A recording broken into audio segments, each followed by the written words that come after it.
Coming from the Northeast, one of the first things I learned when I began college was that life stops when there's a launch. On our campus, professors let classes out early, staff leaves their offices, students put aside their books, and the campus comes together for a few minutes to gaze upward with awe and respect. When the Columbia tragedy occurred, a tangible sense of loss hung over Florida Tech. Maybe it was the large number of aspiring astronauts that made it seem so real. Maybe it was the deep connection we'd established through our biology department working with the mission.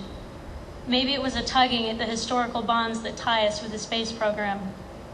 Whatever the reason, the next time our campus community came together, it was to spend a few moments looking down with sadness, paying respects to 7 people who had made the ultimate sacrifice.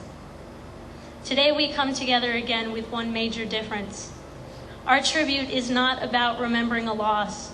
It's about celebrating a memory and keeping alive a dream. It's hard to explain what this dedication means to a campus of several thousand people using only my words. And I turned to my peers, and I was overwhelmed with their responses. In Columbia Village, everyone is reminded of the sacrifice made for all of us by the crew, said one student.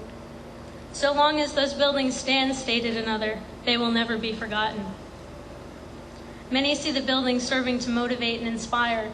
As one student said, the astronauts were a perfect example of what we come here for, striving for dreams, accomplishing them along the way, and researching our world to better our society. They said that hopefully we can be motivated to be like them in any way. We're the kids who grew up loving the astronauts, said another. They did one of their top priorities, inspire youth for space exploration and adventure. She'd seen the crew on NASA TV the day before the landing was scheduled and remembered how excited they were. I like to remember that they were happy, she said.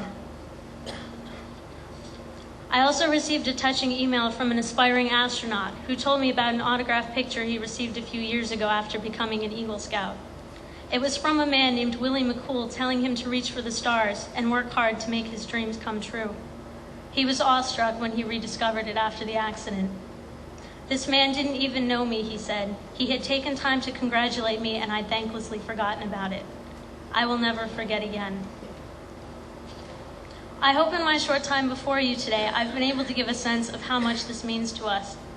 On behalf of the student body of Florida Tech, thank you to everyone who made our small idea of dedicating these residence halls to the Columbia astronauts a reality. While no tribute could match the greatness of these 7 people, we are honored to say that we have a small part of them with us.